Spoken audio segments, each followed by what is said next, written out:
Welcome, everyone, to the 2025 OCR Reports coverage of the Canadian National Series. My name is Tyler Mosession, and I'm here with Miles Keller. Miles, how are you today? Hey, how's it going, man? Excited to be here. Second race in the Canadian National Series. Here for all three, only like 14 days apart. I'm looking forward to see who shows up and how things get mixed up. Yeah, we were saying that just 2 weeks ago over in Red Deer, right? That we could have some people locking up the series here in just a short 2 weeks. Pretty quick paycheck from in terms of Spartan, right? Normally these are much longer in terms of the calendar year. So very excited to see how this one shakes out here in your favorite word, Miles, in Calaboogie. Callabooey. I do love that Calaboogie. word. And hey, first place is $2,500. That's legit, right? That's a good money. That's more enough than your travel back and forth. That's okay. Not Yeah, bad. we'll Like to take it see for him paying sure. out. Yeah, all right. I think we are going to get right into the map because if you haven't been following Spartan Canada on Instagram, which I oh sorry, series schedule first, and then got excited about the map because there's something we want to share. But first is the series. So as we mentioned, 2 weeks ago was the Red Deer Sprint.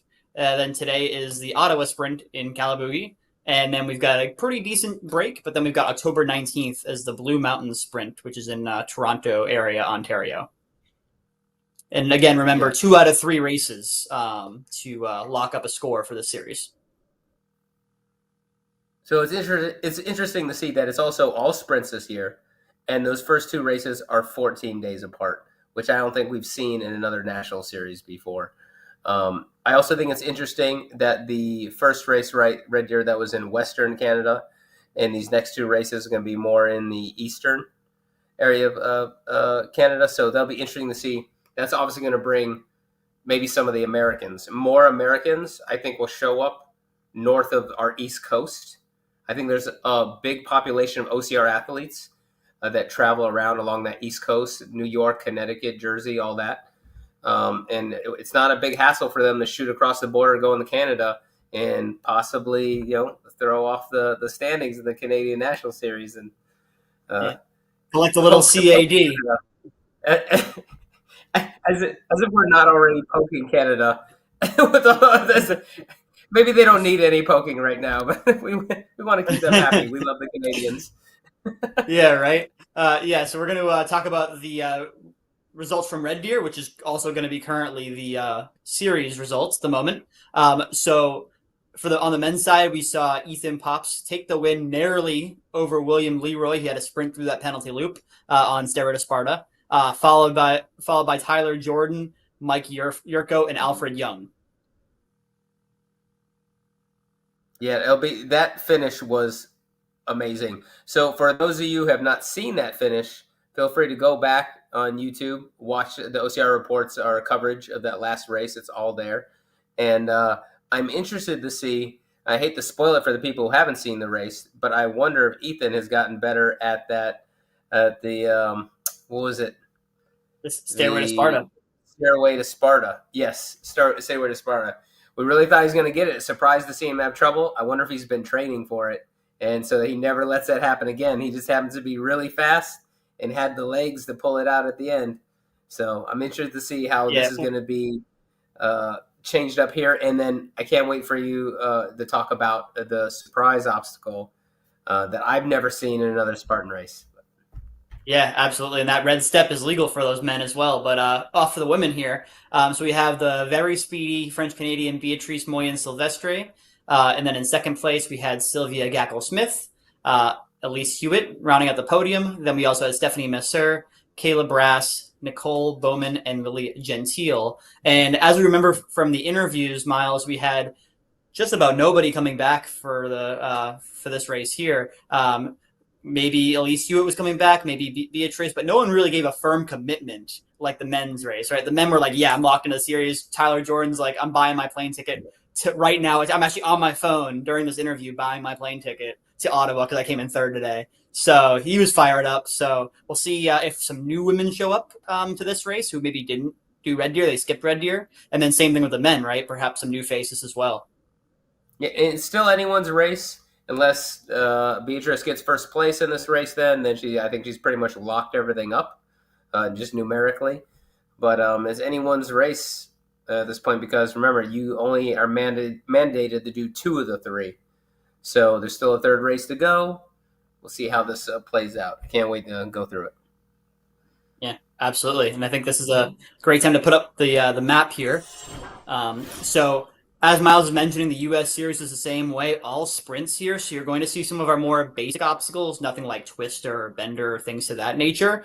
However, we won't go through the obstacles in great detail. We're just going to kind of tell you what they are, and kind of move past them.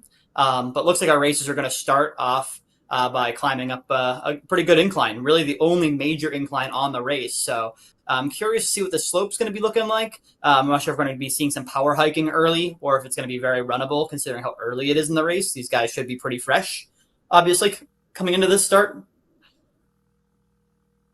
So we're just going to see some standard crawls and walls, kind of as always, as usual, and then we're going to hit that water station and calaboogie on down to the festival area.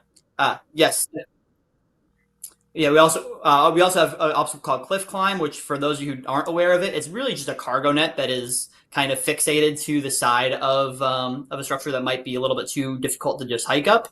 Probably looking like a 40 to 60% incline on that there, so it is going to be a little bit straight up, but nothing failable per se. But it should force our yes, yep. So that's going to be obstacle number 2 instead of 16, like it says on the side here. So just kind of keep that in mind for our racers. All right, so once we scramble down this here, we're going to get our first little gauntlet. So starting with obstacle number 9 here, we're going to have the monkey bars right into the spear throw, which again, we are going to see 30 burpees for those who fail the spear throw. Then right after that, we've got the Hercules hoist into Stairway to Sparta. Again, as Miles mentioned, see if Ethan can get some redemption on that one there. Then we've got a pretty gnarly sandbag carry into the A-frame cargo.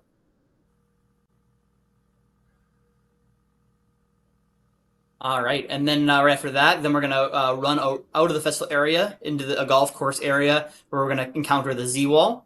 And then again, we're not going to encounter cliff climb, like it mentions here on the map. So just once we get to the far side of this golf course, we're going to be looking at a 6-foot wall.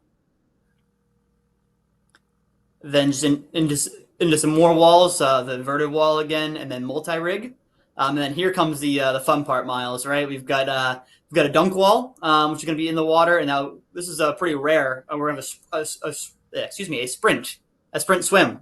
I think we've only seen this in Croatia at the Sprint Championships, so I'm really curious to see how our racers handle it.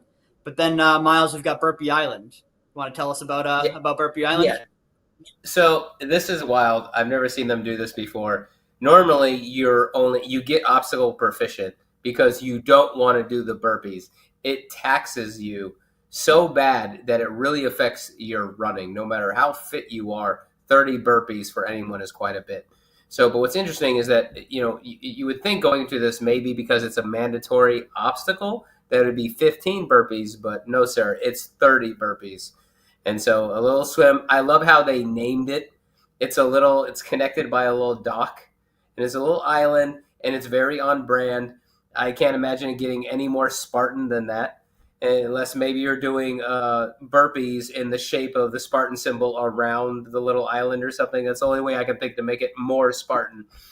Don't give them any ideas, Miles. Yeah, I know. I gotta stop giving them ideas. Our producer just needs to start muting me and have a graphic that pops up. There's technical difficulties and has a picture of me in the straight jacket.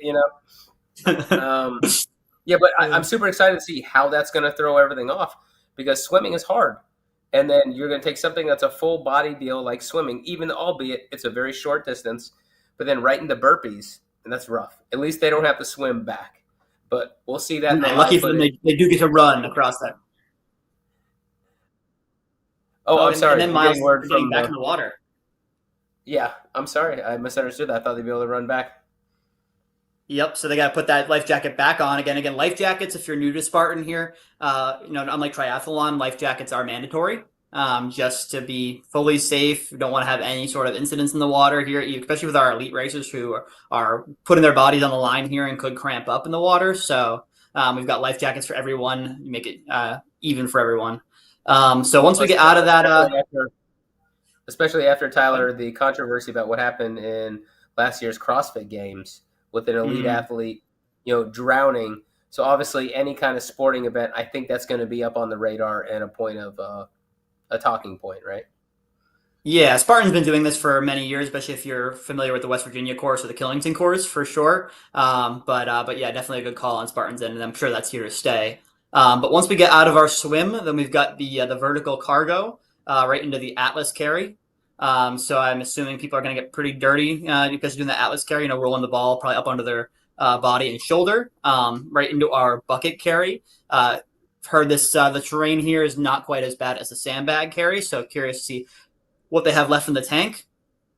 And then again, they should be pretty wet and dirty coming into the rope climb and slip wall. And then obstacle 28 fire jump is not in play. Yep, not in play because they've got a fire ban at this venue. So you can ignore 28 for now. You know what Tyler reminds me of this is that I love how once again, just like the previous race, they have a huge chunk of obstacles in the festival area close to where all the spectators can see. This is it has been a common thing since the last race, and I've noticed a lot of more Spartan, especially during the sprints in America. It's much more spectator friendly, so you can come see your loved ones, root them on, which means a lot to the athletes, and it's just it's customer friendly. And this specifically is a big conglomerate of obstacles in one location. Um, I love that. I love it when you get the crowd up and going. People are waiting for their turn. They're going to be cheering each other on. It's something I think the OCR community is just famous for. We're really good at rooting each other on, helping each other push, and just sending each other love. You could be a complete stranger, but we're going to be motivating everyone on campus on the course. Excuse me. Yeah, no, yeah, absolutely correct. So I think we're going to go over to the start line here, and we're going to try to identify some of our racers here. I know we were kind of unsure of who was who last race, but I'll start kind of pointing people out. But first, the weather, of course, because important. And again, Miles, another really nice morning. 66 degrees Fahrenheit, 19 degrees Celsius for those of you who use the metric system. So definitely can't complain for an August morning.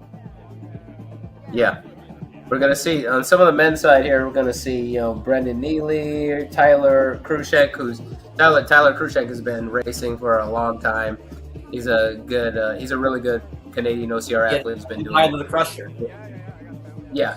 Oh, how do you say his last name? I never got his last name right. I believe it's Krushensky, but Tyler the Crusher, I think, is what we're gonna go with because I Tyler know that's Crusher. that's in his Instagram bio. I'm almost Yeah. positive there. It's like an MMA nickname for Tyler there. But a lot of Tylers out there on course. We got Tyler Jordan, third place in Red Deer, and here we're looking at this climb, Miles. This is pretty significant to start a sprint, a flat sprint race. You know what? It's intimidating, but per that map, it's only 300 meters, man. That is not bad. This is a pretty. I think this is a pretty flat course. Granted, I wasn't there, and I've never raced this one, and I realize that's an intimidating hill, especially for us in Texas. But it's only 300 meters. It's very doable. The rest of it shouldn't be bad at all. I consider it a pretty flat race. Yeah, You also see for sure. Patrick O'Neill there, Adam Beach. Yeah, and Adam Beach giving him some lip service is he was our U.S. champion. Yeah, He's based out of New York, so short drive for him over to Canada. And will we maybe see our first ever Canadian U.S. Dual champion? I mean, I don't think they've had the Canadian series. I think only for 2 or 3 years, maybe. Or it wasn't really as accessible to do all of those races as it is now, where there's less races to do. Only 2 required. So I'll be real curious to see how he does. yeah, he might be coming for the Pan American Championships. Might have Yeah, his I would. I hopes hopes mean, up, but just like you and me were talking about, American coming up to throw a monkey wrench in the gears there in Canada. Yeah, right. We see this happen all the time if you're a high rocks guy as well, right? We've got you've got the European contingency seeming to come over and win the North American Championship, and then you've got the North American contingency comes over to Europe to win Worlds. It happens all the time. So, but I'm just Yeah, glad I'm it glad seems. Miles' start line is more full than it was in Red Deer, significantly. It's always good to see. Yeah, absolutely. Also, look, I think if you follow our producer on Instagram, you may have seen this screenshot on our right already. But what a view off of this camera to our right, next to the start, as the racers are getting briefed. Just beautiful stuff. It's picturesque. It's just that's been a common theme. The last two races you and me commentated on, they've been absolutely beautiful. Like that lighting is something you think would be Yeah. CGI. Also, Well, shout out to Nita Shinsky, who works for Spartan there on the right hand side with her husband. That's an OCR power couple there right by the start line. Shout out to Nita. Anyone who's done a Spartan race, she's the one who takes the timing across the timing mat when you come across. She's definitely a OCR family. Definitely OCR family. nice. And we'll also take some time to shout out our rabbits here. We've got Xavier, who's a guy from French Canada, really good friends with Beatrice actually, who I race with often. Me and him are pretty neck and neck a lot of times. So I've spent a lot of miles in the woods, some of the Northeast races with Xavier. And then we've got Randy Paupst, who is Ethan's father. So a really good friend of a female racer, a really good friend of and a father of a male elite racer. So should be interesting to see how this goes. And Miles, it looks like they're racing. They're just men went off on that. It's what it seems like. No, I saw some women. Okay. Yep. So here you'll see some of the back of the Packers. Actually, no, they're all still kind of giving a good run. But I feel bad downplaying the 300-meter climb while everyone looks like they're suffering. Easy for me in my armchair, right? That's only 300 right. meters. You're fine. Yeah, well, you want to remember as well too that it's it's still a 30 to 35 minute race probably even for our top men, and then for our women maybe 35 to 40 minutes. So they've got to pace themselves, right? Think about if you're going to go run, for some people a 10K, but maybe even a 5K, right? It's you really gotta, you can't just sprint the first climb. I think notably as well, we didn't mention too much on the women's side there. Beatrice is there. She took first place in the first race in the Canadian National Series, and she's up in the mix there. Also see Nicole Bowman and Carolyn Johnson. Of course, you see Elise Huet, like you mentioned earlier. Maybe Leslie Huffman. Yeah, and I think we've got Brenden Neely on the left side, who I believe was our 2024 champion. I might have to get fact checked on that one. But Brenden Neely has, I believe, about a 32-minute 10K. So this guy's quick. He can move. He came in 12th place in Abu Dhabi, if I remember correctly, as well. So, which is again our World Championship beast distance. So. Yeah, and he's had a couple really good years. These last 2 years, he's been doing absolutely fantastic. Mm-hmm. There's the absolutely, yes. Yep. So we've got basically your top three at the moment. Pretty good separation already from this camera angle here.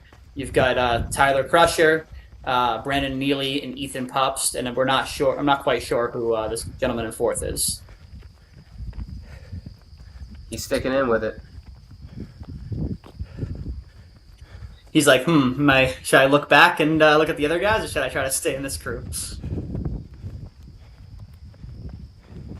Yep, so here you got Adam running with Beatrice. Adam did struggle a little bit in the mountains compared to the flat courses. Adam's a very fast 5K runner. He, he's something like 15 and change in college, which was pretty recent for Adam. I think he's only 25. So, if anything, a year or two tops removed from that. I think he ran actually as a graduate student. So, now we're looking here with the tattoos and the hat on this time. We're looking at Tyler Jordan. Chugging up those different tattoos? Here. Are we sure that's Tyler Jordan? Didn't Tyler Jordan have the tattoos on the back? No, Tyler Jordan had the tattoos in the front, and Mike Yurko had the tattoos on the back. That's how you differentiate those two guys. I got to introduce myself and shake their hands and get to know them better in person. I'll make a point to Yeah, do right. that so I can spot them better. If you're a mixed martial arts fan, usually they make the two fighters wear different colored trunks. But I feel like in these races we call, I feel like everyone's wearing black trunks, no shirt for the most part. So you got to find something to pick apart. But let's talk about this women's race, Miles. Right? You saw Beatrice running all the way up with Adam Beach, who again is the U.S. champ. U.S. champ, and Yeah, actually, she's coming up right here, Tyler. I know oh I didn't want to correct you in the moment when you said that. yeah, That yeah. was another gentleman. Oh, okay. Appreciate the correction there. No, it's okay. He had long hair, so from far away you couldn't tell. It's just hard to tell. We just Yeah, assumed it was yeah. Beatrice because she's so fast. Yeah, right. So okay, so here's Beatrice, but still putting a decent chunk. She's kind of looking like a speed walker right now. Really working. There's going to be a lot of different strategies when it comes to climbing a hill, right? You've got the Tyler, gentleman behind Beatrice. You've got him kind of pushing with his knees, kind of more of a power hike, and then you've got Beatrice here, kind of swing with a little bit of a bigger arm gait, kind of swinging the hips a little bit more. So different strategies. Elise is there in the blue tank top. And Tyler, do I spot the original Spartan Elite band you'd wear for like a beast? It would be green. It almost looks like that's what she has on her left wrist, but I could be wrong. Do you remember those Yeah, instead for of the red anybody who's headband? Yeah, so I believe the red headbands came out in 2019. Anybody who's pre 2019 will know that you actually got a band, like one of those bands on the wrist, like Beatrice is wearing, and that would actually Oh identify yeah. you as an elite or age group racer, because otherwise everyone wore black headbands. So Well, it speaking was of just Elite. Beatrice, oh yeah, just elite. I think there might have maybe competitive too, but I can't remember. Not like it's relevant anymore. But But so you've got Beatrice and they elite, did have a Elise year going through the where they did hurdle. that, right? Yeah, Well, look at Beatrice run here. She's definitely putting some gap over here on Elise. yeah, she's making the rabbit work for it. Hey, speaking of rabbits, this is actually a really good time to mention that we have a Patreon. Make sure to like and subscribe for the OCR report. You can donate to the Patreon here and help us bring more coverage, get better equipment, make it to more races, get everything we need to bring this content to you. And at the very least, it costs nothing. Make sure you like and subscribe. Leave a comment. It really helps the algorithm get out to other people. Please help support this and help our sport grow. Yeah, it's a very hard sport to cover, right? I was talking about MMA just a few minutes ago, and they're in one octagon that's maybe 30 square feet, maybe give or take. I don't really know exactly the dimensions there. Someone could correct me on that. But here we gotta have actual trail athletes. We're talking Xavier, who I race with all the time, and Beatrice trains with. You're talking Ethan Paupst's dad, Randy. You're talking our esteemed producer Jason Dupree is usually out there with a camera as well. So really running the race just like these folks are. Oh, and So Tyler, I don't think she has wouldn't be trail shoes possible. on. It's funny. I've noticed that before because oftentimes when the men and women go together, I will I'll be running with Beatrice because she'll be in the lead, and I'll be like, "How Yeah, is this girl running it's either past me either yeah. without Yeah, with tennis shoes.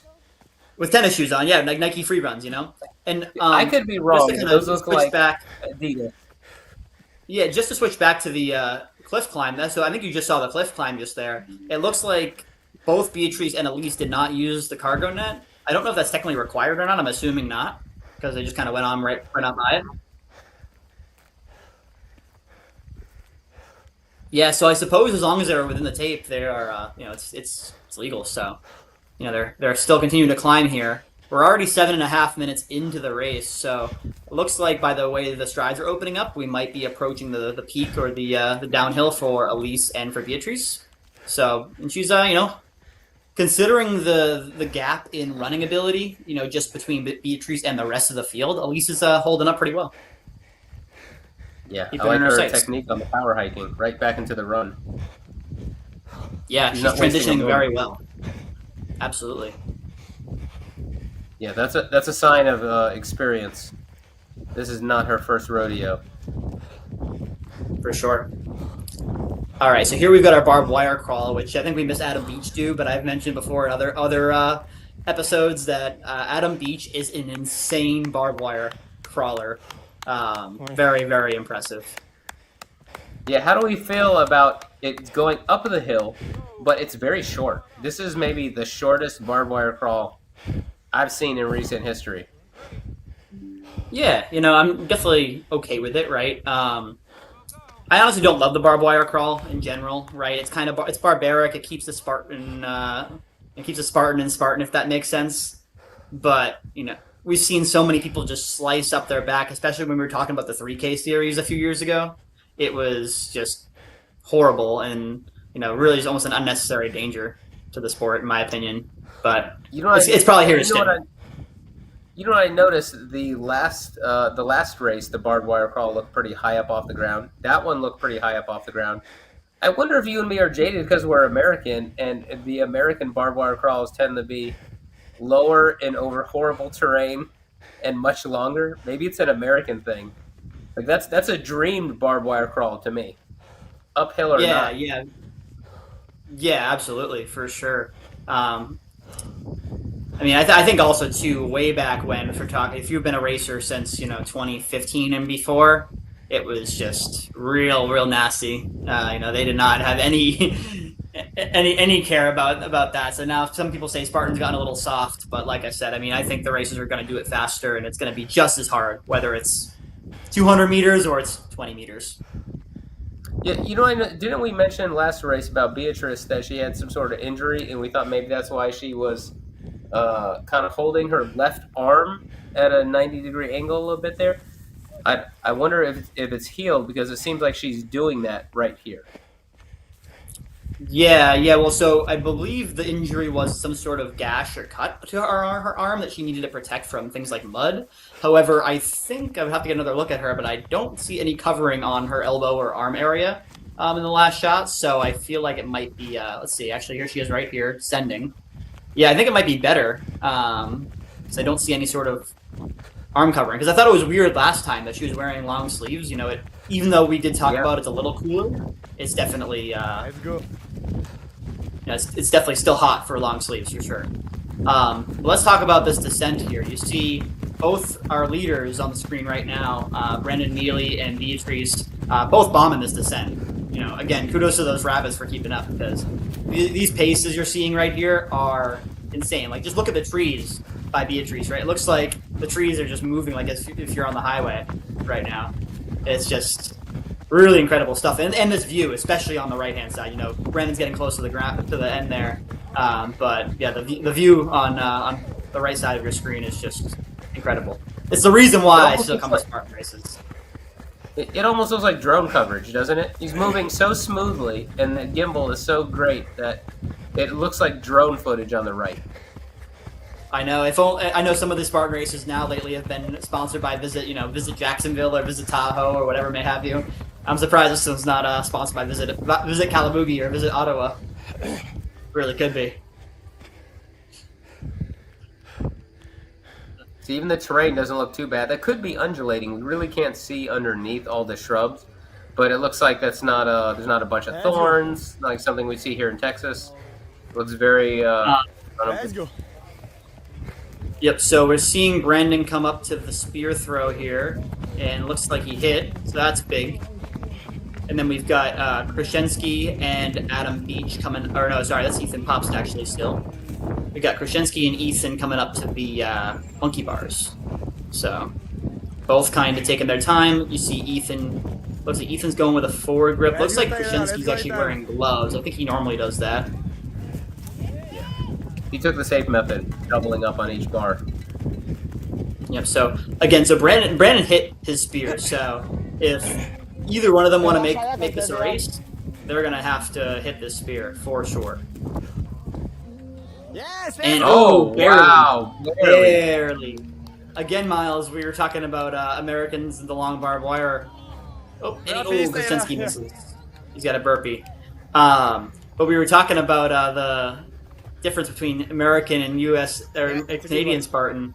No circle. So we'll see how Adam Beach does, because again, Adam Beach here is a U.S. based guy. Yes. And he hits. Wow. Adam, you know you're lucky, man. That would have hit the wood. Just saying. Yeah, yeah. I was That would have hit the wood. wow, he almost like flicked it the way he tossed it. That was an interesting throw. Yep, so again, we've got Tyler Krushenski doing burpees here. And again, so for Krushenski now, he's going to do 60 burpees. Ooh. Oh, no. Oh, this guy here. No. I think his name is Sean, if I'm not mistaken. But he's got to do a penalty. Looks like he missed the bell. And he's got to go up a hill. Get real tired. That's rough. Right? I was just about to say, he had a chance to hit a spear and overtake Krushenski for fourth place.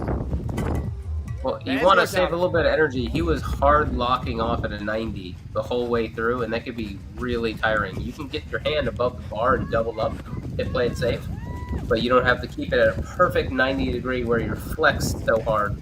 That really expends more energy. You want to kind of conserve the energy to be as efficient as possible. For sure. All right, well, here's Brenden Neely just making that sandbag carry look like it was nothing. Ooh, tough throw on the right as well. He's going up the A-frame cargo here. Yeah, I mean, Brenden Neely looks just fantastic, despite that little trip into the cargo. Yeah. That net sure looks loose. The net is usually a little more tight. It's always hit or miss. Sometimes you step into it and you fall right through. Other times it's like tight like a slack line, and you're just like, thank you. All right, here's Beatrice going through the monkey bars.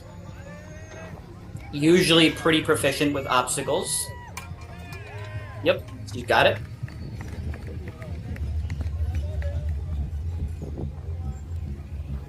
She is not far behind the guys. She is taking guys' souls left and right. Sean just missed his spear again. I forget his last name, but I'm pretty sure I've raced against him, and he's done quite well in the some of those northeastern races. Oh, it's very tied up, this spear. Ooh, Oh. yeah. That was Good Miles. form, Did you notice that? Yeah, You it's noticed good it was very form. tied up. Yeah, she just did not take the time to unravel the rope all the way. All right, here's Elise going through the monkey bars. Looks like she's kind of struggling a little bit on these last bars, and she's got it. All right, so Elise can see Beatrice doing burpees, and she's got a chance to overtake her. So this must feel good. Is that the same one? That's the same It's the one same- she just threw from, I'm pretty sure. But it's not. Doesn't look like it's tied up. It's tied up around. Oh, bad throw. Yeah. Oh, no. You can tell. Unfortunately, you can Yeah. tell right away when someone doesn't practice a spear throw, and unfortunately, I feel like Elise is one of those athletes that doesn't practice it. A lot of people don't have access to it though either. Yeah, you usually have to build it yourself. There's some great YouTube videos online about how to build it yourself. And then, you get a couple bales of hay or just straw, put them out in your backyard, and This woman here in the red top is named Leslie, so she's going through. that's And Caroline then- Johnson over there on the other side. Yep, Black Sports Pro with Caroline Johnson, who's going to try a different section of the monkey bars, it looks like. So here goes Leslie getting through the monkey bars. Now she's got a chance to take the lead. So Carnage on the women's side. Struggling right there, though. Spear throw. I don't know if she's going to make this.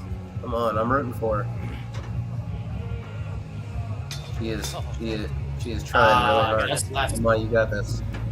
She's almost And there. now we got three women. We got three women in the Yes! the pit here. So now Caroline, this is where I like the spear throw being in the middle instead of towards the end or towards the beginning, or you get a lot of shakeups right here in the middle of the race. 17 minutes in. Meanwhile, I just think Brenden Neely's on cruise control. You already see him on the right side of your screen hitting the Z wall, but actually looks like it might be Ethan Paupst on the right, who's not too far behind him. Actually, only maybe 20 seconds. Let's see. Oh, she hit. Oh She my hit. gosh. She hit. Whoa, that was must by have a been sliver. it. Yeah, that's just a sliver. Wow. That was a sliver. Now, It was a lucky day. turn of events, you've got Caroline Johnson, only slightly behind Beatrice now. So 18 Beatrice minutes just in, blew and we're her. only at obstacle 6. yeah, and think about it now too. If it's going to be a tight race, you've got Caroline's got the advantage of being 30 less burpees in. We just talked in the map briefing about Burpee Island. My man Sean is really struggling with obstacles, Miles. From my understanding, he was more solid. Honestly, I hate to be harsh on somebody, but he was more solid. He might be new to OCR. That's all. No, he's been around for a while. Oh, has he? Okay. I've raced him for a few years. Yeah. So. Oh wow. Okay. Definitely. Hopefully, he's not injured or something like that. Come on. But looks like he's taking the penalty loop for that as well. Oh no, Caroline is struggling with this year. Oh, wow. And so is Both Elise. ladies are having a hard time on it. Yeah. Oh. So and they're switching spots. That was hilarious. Yeah, I've never seen that happen. I love it. They did an exact switch. Elise gets it. Yeah, Elise you can gets imagine it. what she's thinking. Caroline get it on the other side. Yeah. That's so funny. Oh man, Okay, Caroline looks like she's gonna move on to the penalty loop here. So meanwhile, Elise gets it, and now Beatrice is already halfway through the sandbag though, so that definitely did cost both ladies some significant time.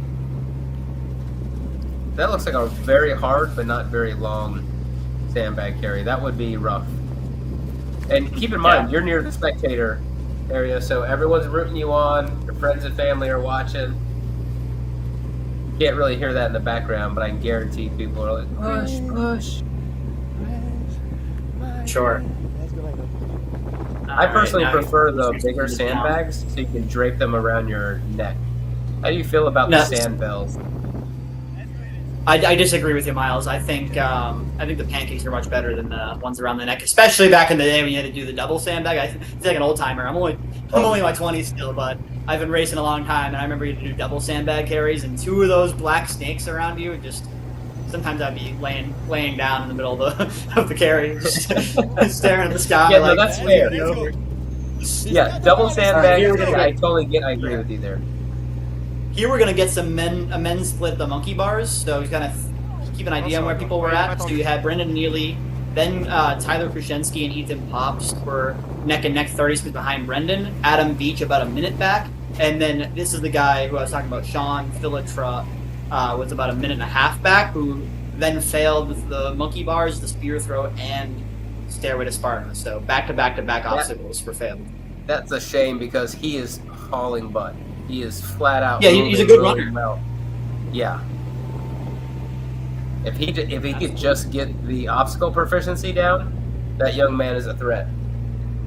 Absolutely. Good running for him too. He's definitely an experienced runner. Yeah, if you go back to talking about Brenden here, I mean, yeah, just real smooth. And he does not look like he's running that fast. He's probably putting down somewhere in the sixes range, which is, or maybe even faster. Very solid for a Spartan 5K, right?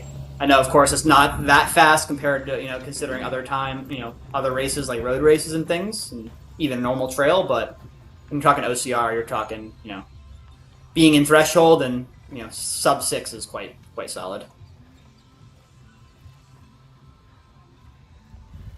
Easy work here, right?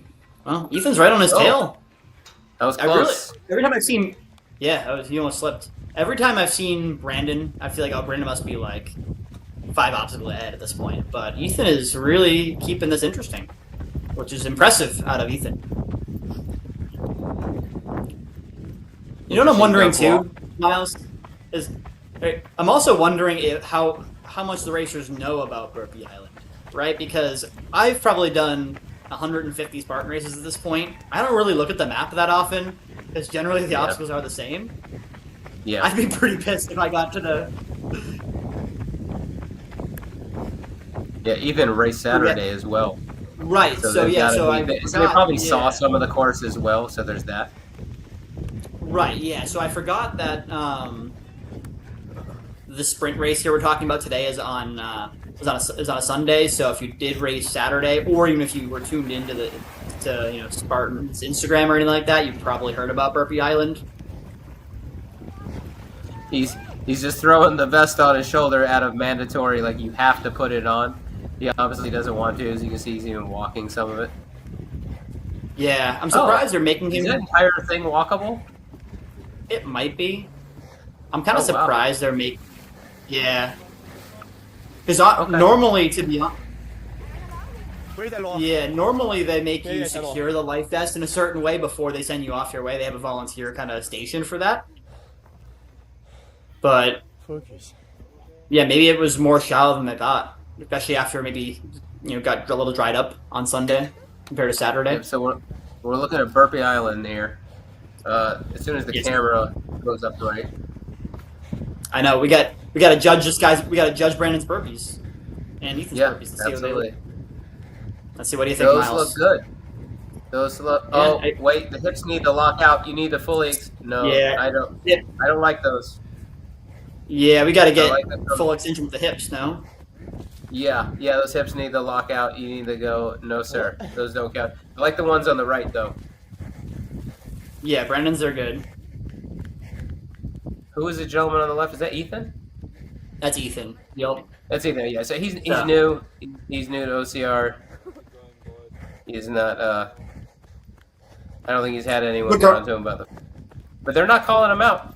They're not calling him out for it. yeah. So, and I mean, hey, you can only play what the he's not doing this on purpose, right? Like to give Ethan some yeah, for credit sure. here. Yeah, And he's still working, and still making his heart rate spike, all that good stuff. So I don't really have a problem with it personally. I mean, I do wish there was like a little bit more, rule enforcement on movements, right? Especially being someone who does high rocks now. I like doing CrossFit, all that stuff, where movement standards are very, very important.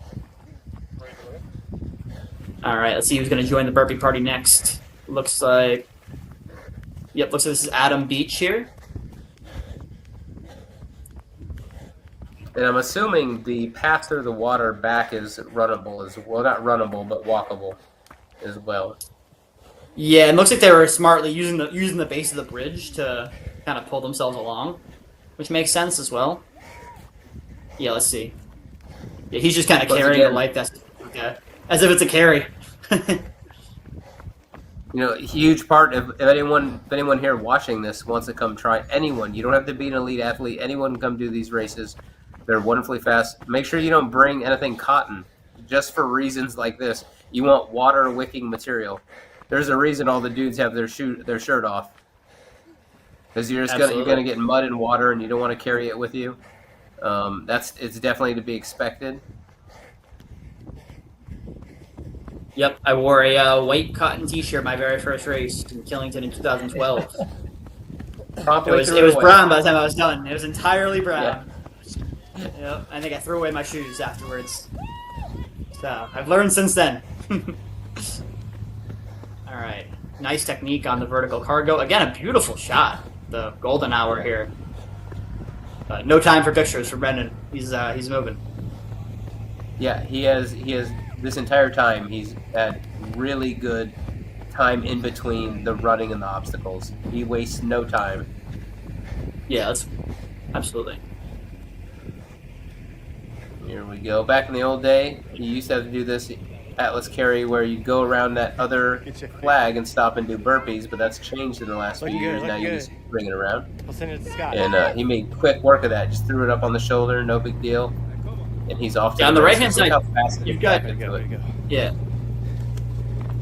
Interesting technique there out of I believe that's Adam Beach there, where you see he was getting up on a knee. It's kind of actually getting popular with high rocks. As anyone knows who does high rocks, you got to do 80 meters of burpee broad jumps. A lot of folks there are getting up to a knee and then crawling to the stand position, as opposed to like the traditional jump up from the ground to your feet. It is not as cardio demanding to do that.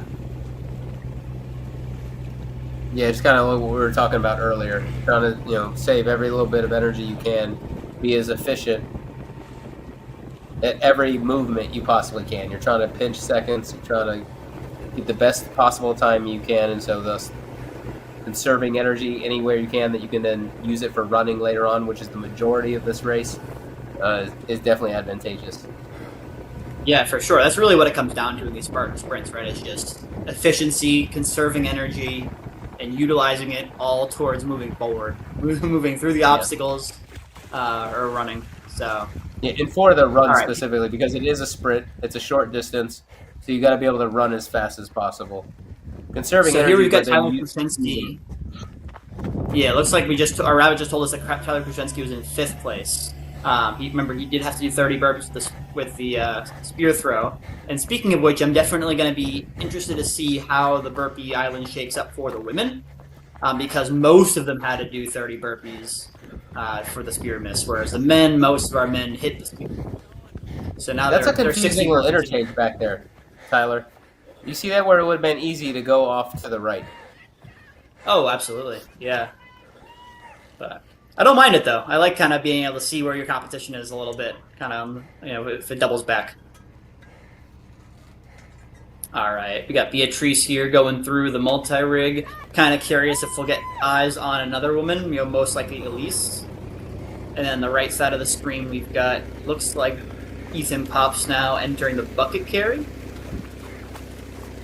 Still not terribly far behind. Might be some rain clouds coming in later on that day. We'll have to ask our producer. Yeah, If it ended up here we got. raining Yep, here we on. got a men update after the swim. This is, I believe, after Burpee Island. So Ethan only 17 seconds back, where then Adam Beach is 2 minutes back. Then you've got Patrick O'Neill, who we haven't talked about yet, but a full 5 minutes back, neck and neck with Tyler Krushenski. Yeah, that's a decent split. Yeah, I feel like if anything, it'll be, Ethan and Brenden probably have 1-2 locked up, but will Tyler be able to make it in the mix, right? Because Tyler was in 2nd place until he missed that spear, so that'll be the big question mark for me.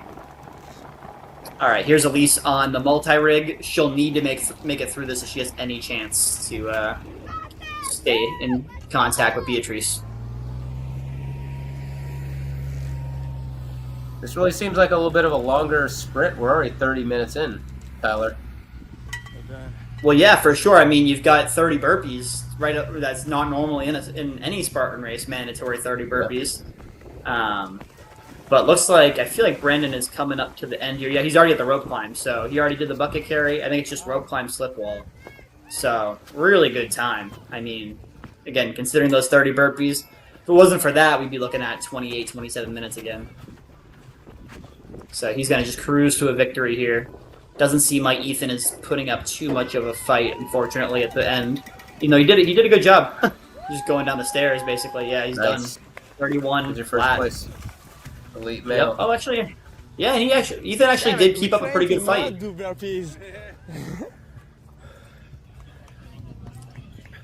Wow. Yeah, we talk about how smooth Brenden looked, but honestly, Ethan came right up with him. Only we'll say 30 seconds back or so by the time he crosses.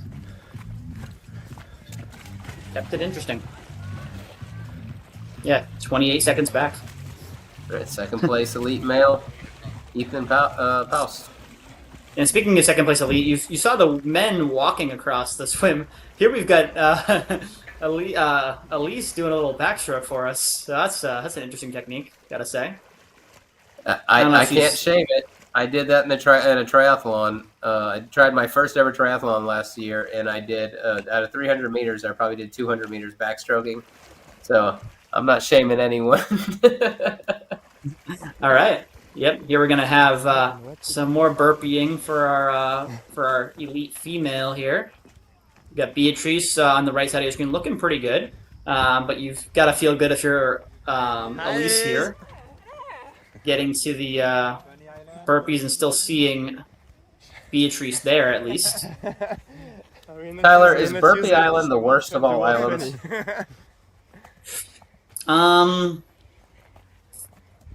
Non-fictional, I'd say yes. I think there's one other island where they don't get visitors because they eat people. I forget where in our planet Earth it is. That is maybe the only one worse than Burpee Island. I'm gonna go out on a limb here.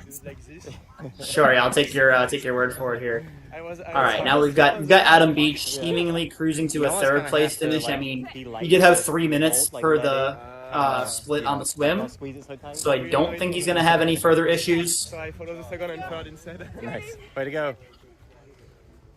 Yeah, Adam is a very experienced racer. Adam has actually raced a ton this summer. right? Yeah. I also reside in the Northeast with Adam. He was at Savage Race, Boston, Savage Race, PA. He did the Utah race that was in July as well.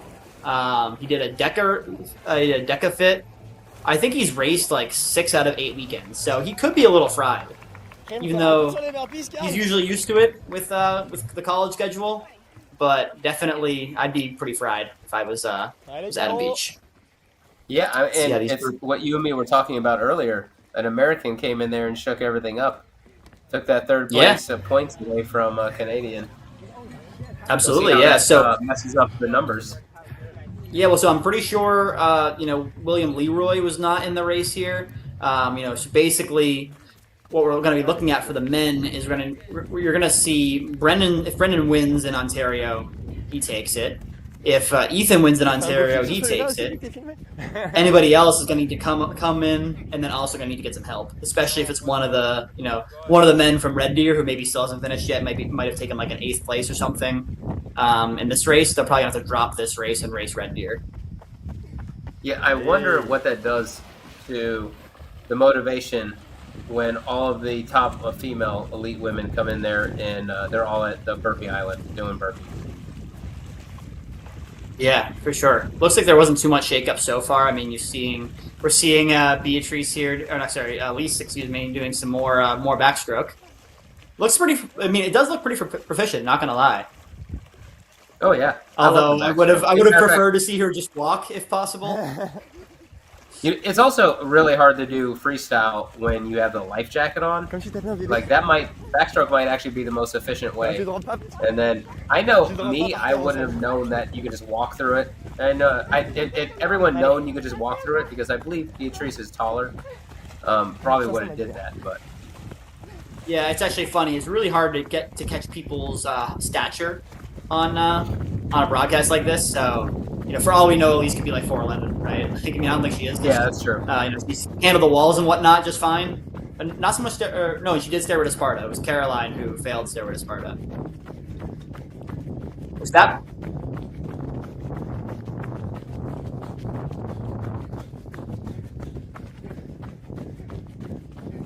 Let's see what technique. She's gonna go over with the flag here. The safer technique here, where she just climbs over.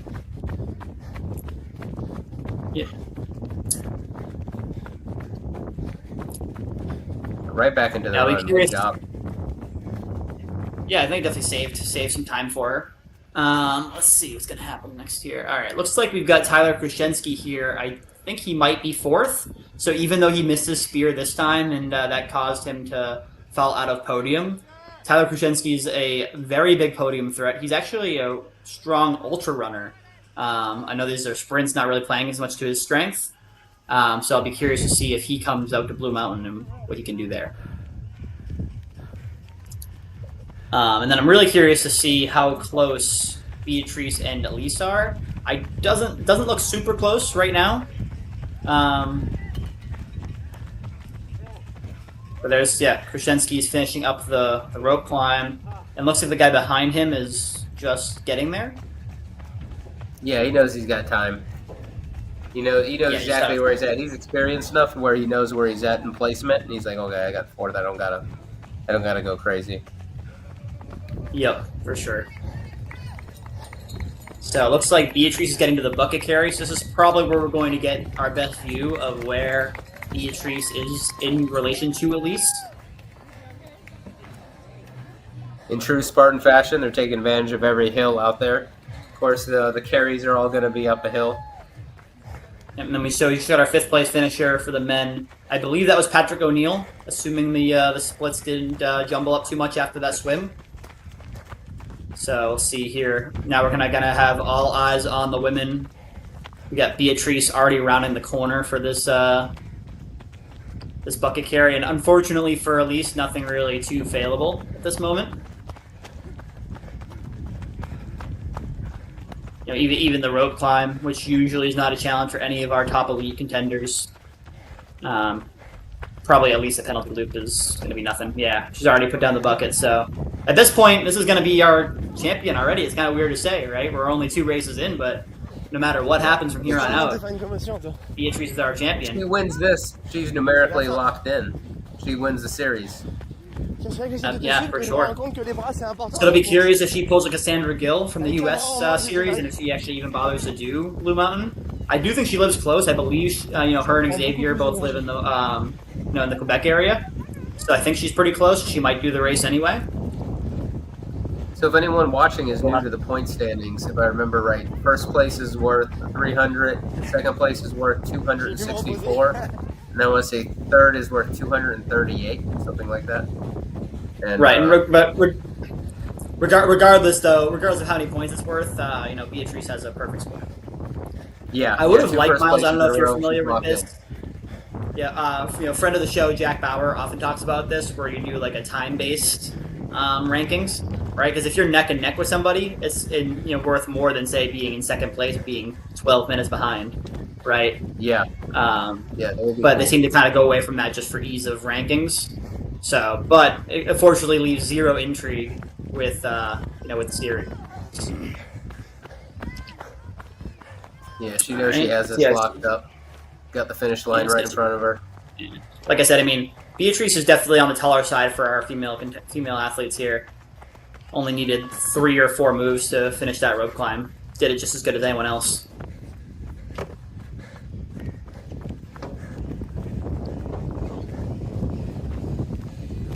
There we go. Yeah, here's our split difference. So, unfortunately, really nothing of intrigue, if I'm being completely honest, as far as the women go. We're just going to watch them kind of go through here. I mean, we've got a solid minute gap between each person, and after the Burpee Island, really nothing available. So we'll definitely, once we get a graphic with the final finish times and the points, we'll talk about what this means for the rest of the field behind Beatrice. But hey, a solid outing for Elise Huet, right? Second place here, third place in Red Deer. So she should be our favorite to take second. She should go to Blue Mountain to really lock that up for sure, because if somebody else could always overtake her. Miles, I'm actually wondering, do you know what happens, say if Elise doesn't race in Blue Mountain, but say the third place person, say Leslie is in here, gets third and gets second at Blue Mountain. If they each have a third and a second, what happens? Is it just a series tie? Because it's different points for... I think it's the fastest time across all 3 races. Got it. Okay. That's what our producer is saying. Okay.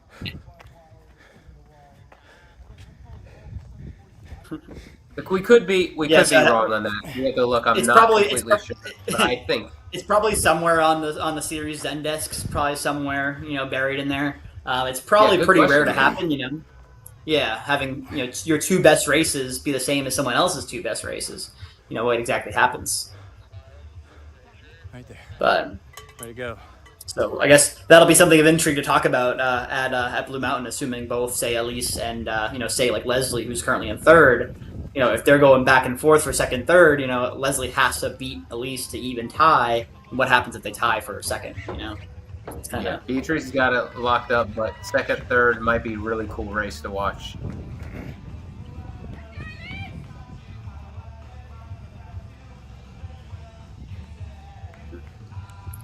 All right, so we're getting reports from our Zendesk here that it's head-to-head, but it might be still 1-to-1 head-to-head. So that would also leave some intrigue. So, we'll see if they ever have to get there. Then we'll have to make a game plan from there. Way to go, y'all! I believe this is Leslie Huffman coming in. Probably going to be nabbing the 3rd place. Yep. And then, of course, as always.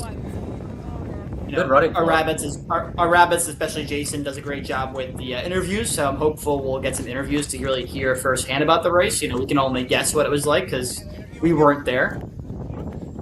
Oh, here we go. We got some interviews coming up right here. Looks like Brenden Neely's already showered and ready to go home. He's screen ready. Yeah, right. Brenden Neely, good to see you, man. It's interesting too. This is a minor detail. Here we go. We might hear this. There's always a lane Canadian National Series. Yeah. You aren't in Red Deer. You came out here and rocked it. You plan on going to Blue Mountain? Yeah, so it worked out. It's only best 2 out of 3 races this year. So yeah, sticking to Ottawa and Blue Mountain as they're local to me was kind of the strategy there. But I totally did miss Red Deer this year. It's always such a fun course, especially racing the local guys out here. But Ethan came out from Saskatchewan and he was close on my tail pretty much the whole race. So made it fun and definitely had me pushing hard today. So. Yeah. How was pushing up the mountain? Up the mountain wasn't too bad. It was only 1 lap up. So it was relatively tame in terms of vertical gain, but I just kept it cool and calm.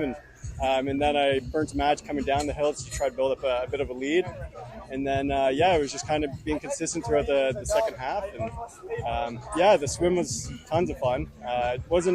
I didn't really look at the course map too much before, so the Burpee Island threw me off for as a surprise. Yeah, it's been a while since I've done some burpees, so that was a bit of a rude awakening. But totally a lot of fun. So no burpees at the spear, so thank you for that. Yeah, 1 set of burpees was enough. So yeah. Awesome. How'd you feel about the gauntlet through the festival area after coming down the mountain? Yeah, Ottawa, I find tends to have one of the best gauntlets. Great for the spectators. I think there should be more of that. All these spectators come out for such it's a long event, but it's such a short window that they see us. It's nice when they can pack in a lot of entertainment for the crowd. And it's cool. Just hitting one after another. It's a lot of fun. All right, man. Can't wait to see you rock it at Blue Mountain. Yeah. Congratulations again. Anybody you want to shout out?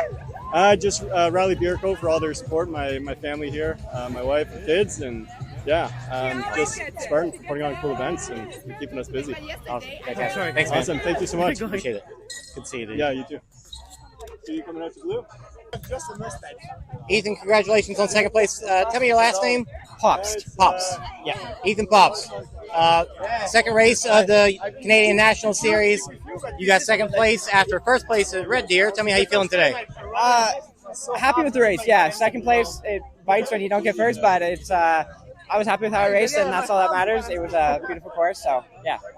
I mean, you were really pushing Brenden pretty good there. I was, yeah. He's an amazing athlete. It was just an honor to race against him and have somebody to chase after. So yeah, no, it was good.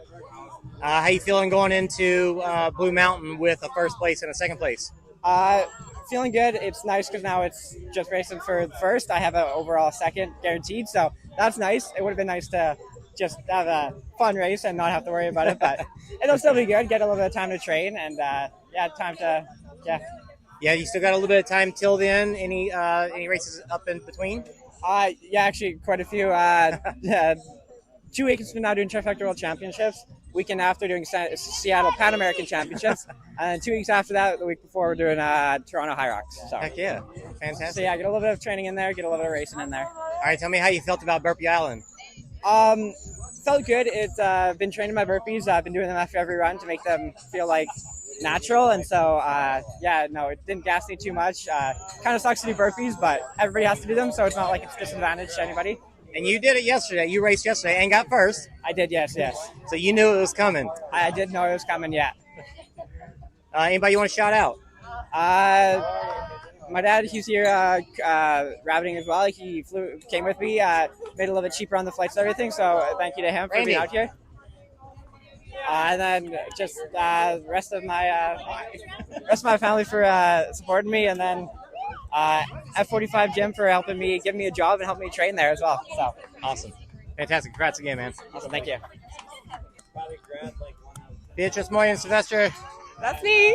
Well done today. First place in Ottawa, second race in the Canadian National Series. How you feeling? I'm feeling really great. I love this race here in Calabogie with the lake downquall, and I love this place for sure. It really is such a beautiful venue. Yes, and then we got the fair game with all the girls, and it was a great venue. And then I got first in the 2 races, so it's getting well for me. Yeah, we're kind of excited for this new. Heck yeah, fantastic weekend. Yes, and I was so stressed this morning, I have to deliver this morning because I'm not sure I can go Blue Mountain because there's an international competition at the same time as I was hoping to make it right today. And except the spiritual, which I had yesterday, which is super rare for me, Except the spare throw, everything went well. So yeah, I was really glad for this race. Yeah, locked it up. Congratulations on that. Anything on this course? Like, you did Burpee Island? You did the race yesterday too. Mm-hmm. So you did Burpee Island, so you knew it was coming. Uh-huh. How did it feel the second day? I was feeling sore a little, but at least I was mentally prepared to suffer in a good way. And yeah, I like that we are pushed to our physical limits in this. For sure, counting burpees when you're tired is complicated for some athletes, and it's you gotta stay focused, and it's hard at this point of the game because you're at the end of the race. But I like to be pushed at my physical limit, so yeah. Awesome. Anybody want to shout out? Anybody want to shout out? Anyone want a shout out? Shout out. Give a thanks to. Oh my God, my boyfriend was in the yeah, he was a rabbit today, so I was so glad to meet him on the race and say hi. Yeah, he followed you for a good bit there. That's yeah, fun? yeah, he cheered me up. Really love so a big shout out to him that was here for me today. All right, congrats again. Thanks so much. Thank you. Elise Huet, good to see you again. Yeah, nice to see you. Well done today, second place. Thank you. You had you're pretty much on Beatrice the whole time. Yes, she's speedy. She's like a whole nother level. I was happy to just see her in the distance. That was a win right there. Y'all both missed your spear, so y'all are doing burpees together there. Yeah. Once again, one day I swear I will get it. And then you got to Burpee Island, and she was there still doing her burpees as well. Yeah, got to burpee beside her twice. Other than that, you had a pretty clean, well-fought race. Yes, feel? I felt good. It was a fun day. It's fun when you know you only have to go up the hill once, because then you can just give it your all up the first time, and that's right. And know that you just have to run flat after that. It felt like you were running. I ran with you a lot. It felt like you were running pretty strong towards the end. You felt good all the way through? Felt good. The burpees definitely took a lot out of me. I was struggling to keep up the pace there at the end, but I knew the finish was there, so I just had to keep going, try and keep pushing through. How'd you feel about the gauntlet in the festival area after the hill? It was with the monkey bars, and the monkey bars were good. They were wet today. Like yesterday 6 we were obstacles spoiled. back to back? Yeah. But then, the burpees make you tired, so it's hard doing the couple obstacles after that. Your upper body's a little pooched after those burpees, but just gotta, you know what's coming. You know there's a little break after that, so just had to make it through those few obstacles. Well, you had a little interesting spot there where you came through. You were on burpees. A couple of women came through. One of them hit the spear, and then y'all were kind of fighting back and forth all the way through Stairway to Sparta. Yeah, Stairway was funny. I went to the left, and I never go to the left, and I realized my flexibility isn't as good. I have to swap to the right side. And then y'all switched. Yeah, we just switched places. But you had it pretty clear from there, it seemed like. Yeah. So you got third place in Red Deer? Yeah. Second place here? Yeah. Shooting for to bring that score up a little bit in Blue Mountain? Just keep my way out. We'll see. I might do the beast the day before, so I might be a little tired, but I'll be there. Right on. Fantastic. Anybody want to shout out? I don't know, just all the fellow racers here. It's always fun to see them at the races and to push each other and go back and forth on the course. So absolutely, awesome. Thanks for talking to us. Thanks. Congrats. Tell me your name and where you're from. Leslie Huffman. I'm from Belleville, Ontario. Awesome. You got third place today here in Ottawa. Yeah. Congratulations. Thank you. How'd you feel? I felt pretty good. Yeah, I was tired when I started today. Like I raced yesterday and didn't sleep a lot, but when I got out on course, I felt fine. You came down the mountain, I think, in fourth, it seemed like, and then you hit your spear, I believe, didn't you? I think I came down in third, and I missed my spear. You missed, that's right. So it was Carolyn that came down in fourth and hit hers. Yeah. So I was doing burpees and got to watch her beautiful spear throw. It was really good. And then where'd you catch her after that? I think she missed Stairway to Sparta and was doing the penalty loop, so I think I passed her there. Okay, and then I believe I saw you at Burpee Island, and you came in third there. Yeah, so I stayed there after that. So you held her off from there on. Yeah. Was she like right behind you the whole way? Or? I thought that she was, but she said she wasn't. So I don't know. I was maybe imagining her there, but that helped. Is this going to be your only series race, or are you going to go to do Blue Mountain? I'll be at Blue Mountain too.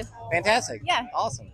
How'd you feel about the course in general? Well, shoot, I'm asking you. I've asked the same questions over and over. I'm trying to find new ones. Okay, How'd you feel Go ahead. What you got? Yeah, Calabogie is probably my favorite Canadian venue.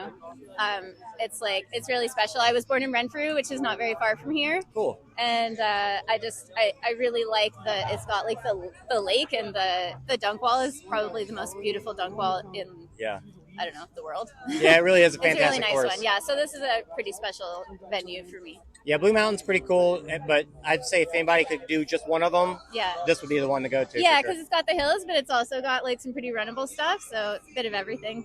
It's good, and it's always nice weather. Yeah, always? It is, yeah. Great. I like the heat, so it's either like really hot or like this, so it's good. Cool. Awesome. So we'll be getting to see you fight for the series in Blue Mountain, see how you can fare there. Yeah, I'll be there. Anybody you want to shout out? My husband, Devin. Yeah, thanks for allowing me to train and come to these races and helping me and cheer me on along the way. All right, congrats again. Thanks. All right. So again, I mean, the interviews are the best part for sure. I mean, Jason comes with some questions on the fly. Good. You know, I till this day I still say Elise Huet has the most infectious smile. Her smile is it just brightens up the room. What a wonderful smile! And that I was smiling along that whole interview. Absolutely, yeah. No, I love listening to the interviews because it gives us much more perspective than we would have had. Oh, wait, a little bit of feedback. Let's try again. Try again. Yeah. Still nothing. Still a little bit of feedback coming from your mic. Okay, while we're working on the audio problem, I'll go and go through the results. We'll put them up on screen there. So here you go. This is the second race in the Canadian National Series. We did indeed see the order get mixed up a little bit. Brenden Neely showed up. He took first place at 31:02. You got Ethan Paupst. I guess you do pronounce the P according to him when I heard him pronounce his name. He took second. Of course, he took second place, and you got Adam Beach coming from the American who won our American series. He threw the monkey wrench into the gears and changed everything up. That may have put Tyler up in third place. Props to Tyler, the Crusher, for after missing his spear, still doing all the burpees, not just there, but then at Burpee Island, and still managing to move up and get fourth place. I know it's fourth place, but that's a legit placing. Wonderful job by him. And, of course, we got Patrick O'Neill in fifth and Tyler Jordan in sixth. I believe we saw Tyler Jordan before as well. He's another great OCR athlete. Then Carl Gerard, Sean Villia-Trout, and forgive me, I'm probably saying that last name wrong. And then Charbel Kuri and Kyle Legendic, I think. I'm messing up a couple names there. Guys, don't hit me when you see me in person at the races. I'm going to get cold cocked out of nowhere. Just standing at the race. And it's going to hear someone's last name and then just a punch right into me. Yeah. But what a wonderful. Now maybe we can look at the results on the women's side. And I know later on we'll look at the point standings and how that's going to change everything up. But here we are. Can you hear me now? A little more elite females showed up for this race. It was wonderful to see the starting line a little more packed. And so we got, of course, Beatrice Moyen wrapping up the Canadian National Series. She is the Canadian National Series top elite female. Congratulations to Beatrice. She got first place in the first and the second race. First place is worth 300 points. She's just numerically locked in there. So then, of course, we got the lady with the most infectious smile, Elise Huet. They took second place today, and then followed by Leslie Huffman. What a great battle that was between them and watching them run each other down. Those ladies are incredibly fast. And then followed by Carolyn Johnson and Nicole Bowman and Morgan McKay. And I think, I wonder if that's our Tough Mudder, Morgan McKay. That is our toughest mudder, Morgan McKay of Tough Mudder fame. Okay, cool. I didn't recognize her on the screen there. Really cool to see her there. So, it's Mackay. Excuse me. I'm getting corrections by the producer here, messing up last name. I think my audio's back, so I gave you the toughest job with pronouncing all the names while I was having the audio difficulties. So apologies there. But I think we want to talk about the current series standings. I know Miles is kind of going through it a little bit here. So on the men's side, we've got Ethan Paupst with a first and second there, locked up second place at least. Tyler Jordan currently sitting in second after getting sixth today. Mike McDonald also with 2 races. Then you've got the folks with 1 race. So you've got Brenden Neely, William Leroy, and Adam Beach, and Mike Yurko very much still in it, as well as Tyler Krushenski. Then you've got Alfred Young and Patrick O'Neill. So between third place and 10th place, it's going to be really interesting to see who comes to Blue Mountain, because really anybody could make a huge jump if they have a great race in Blue Mountain. Yeah, there's not any really huge gaps there.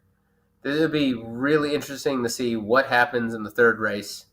And I wonder if a lot of Adam people Beach with goes up ties. to third. Yeah, a lot of. I don't know. I'll try to do my. He's a good buddy of mine. I'll try to do my best to encourage him over the next. Yeah, you next gotta slide in the DMs and ask him. Yeah, for sure. Okay, and then as earlier mentioned, we have Beatrice Moyen-sylvestre with a perfect score of 600 already locked in, so she cannot be dethroned from first place.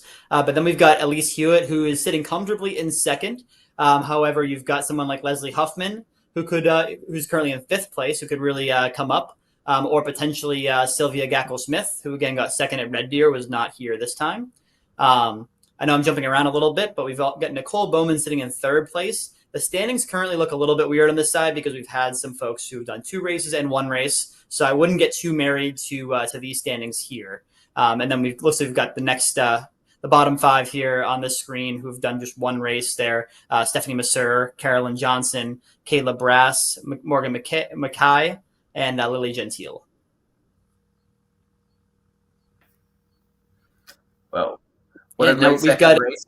a busy fall, or end of summer into fall, because I know Ethan Paupst mentioned he's going to be at Trifecta Championships, so I'm going to get to meet the young man, the Canadian rising star here. He looks young. I think he might be under 20 possibly.